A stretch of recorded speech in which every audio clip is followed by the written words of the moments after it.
Чек ара кызматынын ушул бөрү атайын даярдыктагы аскерлерине терең ыраачылык билдиребиз. Андайым эле мекен үчүн, өлкөнүн тынчтыгы үчүн, бейпилдиги үчүн гана иш аракет жасаңыздар деп айталы. Эмне себептен айтып жатам? Буюрса 28 майда ушул чек ара кызматынын түзүлгөн күнү, чек ара кызматынын жалпы чек ара кызматында эмгектенген байкелерди, эжелерди майрамыңыздар менен чын жүрөктөн куттуктайбыз. Анан Кыргыз Республикасынын куралдуу күчтөрүнүн 29 май түзүлгөн күнү. Буюрса 2 күндөн кийин майрамдайбыз. Студиябыздын меймандары да бар, ушул темага ылайык. Ооба, мынакей тема деп калдык. Туулган жерден башталат мекен үчүн чоң көрөш дейт. Бул туулган жер өзүбүздүн мекенибиз. Бул биздин жүрөгүбүзгө бир кандай десем, чоң күч берип турган жана дем берип турган ыйык нерсе. Ошондон бүгүнкү темабыздагы мекен, сен жана мен. Бул мекен деп калдык. Мекен ар бирибиздин эле жүрөгүбүздө, көкүрөгүбүздүн түпкүрүнөн орун алган ыйык нерсе деп айтып өттүм. Мекенди ыйык деп айтып коюу бул эгерде жөн гана сөз болуп калышы да мүмкүн. Ал үчүн жүрөктөрдө жалын, өрт болуусу шарт. Мына ошол жүрөктөрүндө дайыма жалын, өрттү кошо алып, жана биздин мекенчегибизде дагы жүргөн эр азаматтарыбыз бар. Төмөндө биз мынакей ошол конокторубуз менен да тааныштырып өтөлү. Андан соң мына ушул теманын алкагында биз эфирибизди улантабыз. Эгерде вакыттын, секундтанын баасын билгин келсе, анда Олимпиада оюндарында финалдык беттешип жатып, күмүш байга алган спортсменден сура дейт. Секундтанын баасын билгин келсе дейт. Ал эми өмүрдүн баркын билгин келсе, же ата мекендин баркын кандай экенин билгин келсе, анда өлкөдөн сыртта жүргөн эр азаматтан сура деп айтылат экен. Ооба, чек арада турган. Ошондуктан биздин студиябыздын меймандары менен тааныштыралы. Кыргыз Республикасынын куралдуу күчтөрүнүн түзүлгөн күнүнө карата бүгүн студиябыздын меймандары Кыргыз Республикасынын куралдуу күчтөрүнүн улуттук гвардиясынын аскердик оркестринин солисттери Арстан Абдылдаев, Бексултан Өмүркулов, Анара Жайлообаева эжекебиз жана ошондой эле Жаныбек Бакыев агаларыбыз студиябыздын меймандары. Ассаламу алейкум, күнүңүздөр менен. Майрамдык мандай кандай? Эң сонун буюрса. Даярдык кандай болуп атат? Жакшы буюрса. Эң жакшы. Анда келиңиздер ушул пандемия шартында ковид илдетин жайылпоо жана алдын алуу максатында алгач колдорду колду жуалы. Келиңиздер эми дароо ушул биз майрам деп калдык. Буюрса 2 күндөн кийин дагы ушул жакшы бир жагымдуу майрамды уюштурган жатырсыздар. Келиңиздер, мына бул негизи эле майрамга кандай даярдыктар болуп жатат сиздерден? Биринчиден саламатсыздарбы? Баштап берейин. Бул Кыргыз Республикасынын куралдуу күчтөрүнүн улуттук гвардиясынын оркестри, ошол оркестрдин солисттери жана музыканттары келип отурабыз сиздерге. 29-на майрам, 29-да майрамга даярдыктарыбыз абдан күчтүү болуп турат азыр. Аскер кызматкерлери жана анын ичинен биз оркестрдин солисттери болгондуктан чоң жүктүн баары бизге жүктөлгөн. Азыртадан даярдыктарды көрүп, уже кам көрүп баштадык. Ар кандай концерттерди уюштурабыз, жоокерлерге иш-чараларды уюштурабыз, ошого камданып жатабыз. Кыскасы ушундай да. Шаарында эмес, ошо жерлерде да уюштурулат, Ооба, бардык күч курамдары өзлөрүнүн майрамдарын майрамдашат. Кошумчалай кетчү, негизи баягы жылда эле чоң майрам болуп, Ала Тоо аянтында өтчү. Чоң парад менен кандай десем бир аскердик эме менен азыр пандемия техникалар менен аскердик пандемияга байланыштуу быйыл анын баары болбой калды тилекке каршы, бирок Кудайым көрсө эмки жылы дагы чоң деңгээлде өтөт деген ойдобуз. Бул ошол жерде баягы тынчтык болуп турса. Жакшы. Бул мынакей азыр бизге баягы солисттер келди деп калдык. Анан бизден ошол күтүп атса керек элдер дагы, Булар кандай бир ырларды ырдайт болду экен. Келиңиздер, анда бир жагымдуу бир чыгармага кезек берсек. Келиңиздер анда. Саламатсыздарбы? Арбаңыздар. Улуу элдин утуксунууга адамдын кыргыз чоочулугу. Сиздерге анда ушу оркестрдин солисттеринин деп сөз баштап калдык. Сиздерге Ашал Айталиев агабыздын нарындан жазган Саламгат деген сонун чыгармасы бар. Ошону кабыл алып коюңуздар, аткарып берип коюң комуздун оштосунда.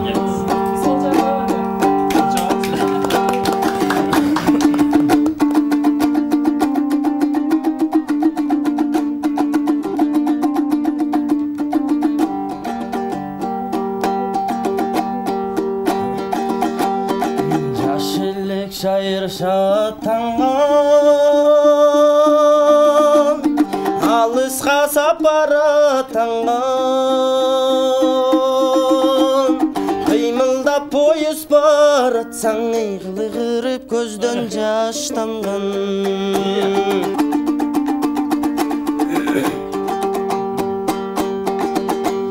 толкунун жиреп аганын учуна жетпей сананын убара болуп кылычактап яртымдын улам карадым баратам нарын калага нагым сенсиң садага жүзүмдөй бышкан өлү түрөбай жүзүңдөн жаным садагым жүзүмдөй бышкан өлү түрөбай жүзүңдөн жаным садагым ойлосом болуп көңүл шак жолуксам деймин кайталап театр ачып жатканда ой нарындан жазган саламга нарындан жазган саламга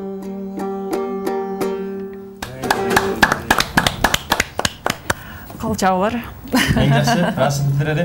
Негизи эле ушул майрамдардан сырткары ушул оркестрдин солисттери кандай иш-чараларды уюштурасыздар? Негизи оркестр биздин жумушубуз эми баягы маданиятка байланыштуу болгондуктан концерт коюу эң биринчи максатыбыз. Ушу аскер кызматкерлерине бир жагымдуу майрамдык маанайды тартуулоо эң биринчи. Анан негизи эле Кыргызстан боюнча куралдуу күчтөрүндө майрамдар белгиленет. Ушундай бир шаң шөкөт менен өткөрүлөт. Майрамдык тамактар жасалат. Ар кайсы аскер бөлүктөрдө иш-чаралар болот. Анары айтып кеткендей эле. Иш-чарасы да болот. Ал бүткөндөн кийин аш чарасы да болот дегендей. Жогоруда айтып өтпөдүкпү, музыканттары жана солисттери депчи.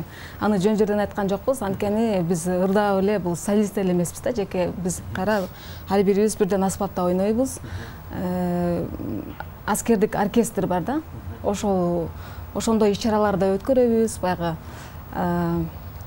кандай десем, баягы ыр эле эмес, биз мындай айтканда мындай универсалбыз деп деле айта алам да. Балдардын колунан баары келет, ырдашат, бийлешет, инструментте ойношот, баарын кылышат. Эң жакшы. Асланбай экен. Ушул куралдуу күчтөрдө ал жердеги техниканын анан курал жарактары сыр сакталат, айтылбайт, сыртка чыкпайт. Солисттер ушул оркестрде канча солист бар бул негизи? Сыр болбосо. Негизи биздин оркестр баягы чакан оркестр. Улуттук гвардиянын оркестри. Бардыгы биригип бизде азыркы учурда 19. Анын ичинде жокерлер да бар, кызматчылар да бар, анан аскер кызматкерлер да бар. Ошо бардыгы бирип 19. Негизи куралдуу күчтөрдүн өзүнүн чоң оркестри бар. Азыркы учурда Коргоо министрлигинин, аларда андан да көп. Демек ал жактагы сыр боюнча калсын дейчи. Мынакей, жакшы экен. Сиздер ушул мисалы кабыл алууда жөн эле адамдар келбейт да, мындай кичине бир чымыны бар, анан таланты бар адамдар келет да. Кандай кылып кабыл алат бул жака? Эң негизгиси сөзсүз түрдө баягы чыгармачыл адамдар бул кандай десем бир ар жактан берилет деп коебу, мындай талант болуш керек да. Сөзсүз түрдө баягы музыкага шыгы болуш керек. Ритм деген бар. Ошонун баарын тандалып, бардыгы эле келе бербейт, ошо талантына жараша эме кылып алынат негизи жокерлер. Андан сырткары баягы музыкалык билими бар, эме сырттан да келет. Сиздерди баягы мынакей ошол сыналгыдан карап, анан кийин кийген формаларыңыздарга карап, өзүңүздөрдүн турган ушундай бир чыкып турсаңыздар, анан баягы телевизордон көргөндөр деле, сыналгыдан көргөндөр деле биз ушундай болсок деп, анан кандай шарттар бар болду экен, биз деле ошолордун катарын толуктап барып, биз да ушинтип ырдасак, ушундай формаларды кийсек деген биздин баягы келечек ээлери да бар да, анан ошолорго бир кичине болсо дагы шарттарын айта кетсеңиз. Мен айта берейин. Эми шарттары эң негизгиси баягы мен деле келатканда, аскери кызматка келатканда негизи баягы сөзсүз түрдө оркестрге кызмат кылам деп келген эмесмин. Негизи мен баягы Атайын багытта Пантера деген эме аскер бөлүк бар, спецназ болом деп келгем. Анан баягы аскердик оркестрден келип концерт коюп эме кылып калышты. Анан ырдачылар барбы деп сөз кылып калып, анан мен баягы ал жактан чыгып ырдадым. Анан ошо сунуш кылып калышты. Сен кичине баягы кичине эмең бар экен, чымының оркестрга кызмат кылбайсыңбы деп. Анан ошентип оркестрга келип калган негизичи. Негизи биздин отношениянын кыргызчасы кандай болуп калчу эле? Мамиле. Атайын эме берилет негизи баягы келишим деп коебу, Если мында музыкалык билими бар, эме болсо, Атайын келишим менен сөз именно оркестрга кызматка чакырылса болот. Андан сырткары аскердик кызматка кадимки эле катары жоокер катары чакырылып, ал жерден да тандалып өткөндөр бар бизге. Демек ошол баягы жокер катары келип дагы эгер маңдайына жазып койсо, багында болсо, анда ушинтип оркестрге ырдап калса болот экен дейли. Музыкалык билим болуш керек сөзсүз түрдө? Негизи азыркы учурда болуш керек сөзсүз түрдө музыкалык билим, бирок билимсиз деле келип калган адамдар бар, талантына жараша. Таланттуу адамдар дагы бар да, ошондой адамдар келип калышы мүмкүн. Жакшы. Кандай кылабы? Чарма коюп, мүмкүн болсо. Ортодон бир ыргып, кайра сүйлөшүп, Жалпы Кыргыз элинде Кыргыз Республикасынын куралдуу күчтөрүнүн түзүлгөнү менен куттуктайм. Эй кулбай көчөлөрдөн эшиктен, нааласын наристебин бешиктен, көркү болсун комбайндар талаанын, өргөзбөсүн танкалардын караанын, хороолорду коргошун ок болбосун, койдун гана коргоолдор ойносун, жан жыргатып чегирткесин бакасын, бейпил түндөр, эркин күндөр жашасын демекчи. Баракелде. Айтуу Атай атабыздын жаштарга дейин чарбасын тартайын анда.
Бүгүн ырдатып эле отурурсак кантет я сүйлөбөй эле койсокчу. Ырдасак да жарашат.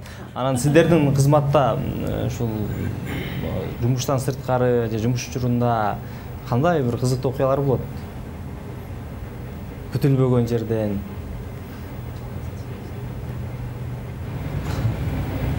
Кызыктуу окуялар биздики Көп эле болот. Аскер бөлүктө эми айрыкча оркестрдин ичинде кызыктуу окуялар көп эле болот. Бирок эми ошону айтканы бар, айтпаганы бар дегендей. Алар сырбайдан эле өзүбүздүн арабызда калсын. Бул жерге мисалы ошол кабыл алынып калганга жараша жана бул жактан Арстан абай айтып өтпөдү. Анан сиздер кандай болуп келип калдыңыздар эле? Биздики мен өзүм боюнча айтсам, өзүмдүн билимим бар. Ошо орто билимдүү жана жогорку билимдүү ошо музыка маданият жагына тиешелүү. Анан атайын эле ошо оркестрде кызмат кылам деп келгенбиз. Ошо жанагындай чакыруу барак берилип бизге оркестр тарабынан. Окуу жайыбызга да берилип, анан ошо окуу жайдан аскерге барып, 1 жылдык кызматыбызды өтөп, анан контракттын негизинде калып иштеп баштадык.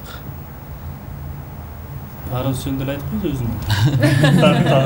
Барыбыз жөнүндө айтып койсок, мен бияктагы Жаныбек жигит дагы ошо экөөбүздүн тагдырыбыз окшош дегендей. Чогуу келгенсиздер. Чогуу келгенбиз. Армияда бир болгонсуздар. Бир кызмат өтөп, тагдырыбыз бир, жолубуз да бир. Ошон үчүн бизди дагы тааныштыра кетип аткан турбайбы? Биз бүгүн мекен деген, сен жана мен деген теманы алып калганда сүйлөшүп атабыз. Ушу мекенде тынчтыктын, бейпилдиктин өкүм сүрүүсүнө сиздердин салымыңыздар аябай чоң, куралдуу күчтөрдүн чек ара кызматынын дегендей. Негизи мекен жана сен жана мен дегенде эмнени түшүнөсүздөр? Улуулашып баштайлы. Арстан айке келиңиз. Мекен деген бул сөзсүз түрдө бул менин мекен дегенде эле баары эме да. Бул менин ата-энем, бир туугандарым, жакындарым, ошо менен бирге эле баардыгы биригип отуп мекен болот го деп ойлойм. Жалпы кыргыз жергебиз ушу үй бүлөдөн башталат. Кичи мекен деп коет го баягы.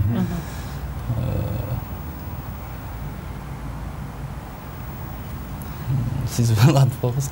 Мекен. Анарыз келиңиз. Мекен деген сен үчүн эмне дегенде баарыбыз эле айтабыз го. Бул мен туулуп өскөн жерим депчи. Ошол сыңар эле бул биздин туулуп өскөн жерибиз. Анан көп суроо берип калышат да, айым болуп анан аскер кызматкери болгон кандай депчи. Негизи айым болобу же мырза болобу, бул мекенге кызмат кылуу бул айырмасы жок да. Баарыбыз үчүн мекен ыйык жана бирдей да. Баарыбыз мекенди көздүн карайындай сакташыбыз керек. Мекен бул биздин үйүбүз, биздин жашообуз. Мекен мен жана Сен деп коебуз. Сен дегендей. Мекен десе эми баягы кыргыз жигитине чырпыкты чынар кылып, чымчыкты улар кылып, уукту устун кылып, улутту муштун кылчу жигиттердин оюна бир нерсе келет болуш керек. Бул Арстан айкебиз айтканы биринчи кичи мекен өзүңдүн үй бүлөң, туулуп өскөн жериң жана ошондой эле ошо кичи мекениң турган чоң мекениң бул Кыргызстан. Кыргызстан десе эмне түшөт өзүбүзгө? Баягы эле ошо патриоттук сезим. Ошо өзүбүздүн ата тегибизди билүү, өзүбүздүн тарыхыбызды сактап калуу жана кийинки урпактарга өткөзүп берүү. Дагы эжелерибиздин, байкелерибиздин айткан сөздөрүнө кошулам. Ошол эле. Эң жакшы. Анда келесиздер чогуу да бир баарыбыз хор менен бир музыкалык чыгарма аткарсак. Биздин атайын оркестрдин өзүбүздүн бир ырыбыз бар эле да, чогуу аткарып жүргөн. Автору жөнүндө айта кетсек, Майрамбек Жумагулов деген агабыз бар. Анан баягы тактан аскер бөлүкчөлөр болуп, ар бири өзүнүн ырларын ырдайт да. Анан улам биз бир ырды жаттасак эле башкалар да жаттоого окшошуп кала берип анан агабыз атайын бир оркестр жөнүндө бир ыр жазайынчы эч ким ырдабайт деп анан ошол ырды жазган. Өзүңүз автордук чыгарма. Ошол ырды аткарып берели. Кодулдар айтат эмеспи теги биз кечинде ыр чыгарсак эле эртең менен казактар ырдап алат деп жана анын сыярында. Келиңиздер анда. Ошого биргеликте. Айлардап калалы. Мезгилсиз Сиз дайыма музыка жаңырат, толкуган жүрөктөр башкача кагылат. Аскер жайгашкан шаарынан оркестр үнү жаңырган, шаңдуу ыргагы менен термелип, жан дүйнөнү жандырган, уксаң таң калдырган, жокердин сезимине дем берип. Обону оболоп, көп аспап ойнолот, бириккен бул үндөн сезимдер козголот. Аскер жайгашкан шаарынан оркестр үнү жаңырган, шаңдуу ыргагы менен термелип, жан дүйнөнү жандырган, уксаң таң калдырган, жокердин сезимине дем берип. Терең ыраазычылык билдиребиз. Көрүүчүлөрдүн эсине дагы бир жолу салып өтөлү. Көрүп жатканыбыз 5 каналдын Таңкы 5 программасы студиябыздын меймандары Кыргыз Республикасынын куралдуу күчтөрүнүн Улуттук гвардиясынын аскердик оркестринин солисттери Арстан Абдулдаев, Бексултан Өмүркулов, Анара Жайлообаева жана Жаныбек Бакыев агаларыбыз студиябыздын меймандары болуп олтурган чагы. Сиздерге терең ыраазычылык, чоң рахмат, ыраазычылык билдиребиз. Буюрса, ошол алдыда келе жаткан майрам мыкты деңгээлде өтсүн. Майрамыңыздар менен. Чоң рахмат. Чоң рахмат.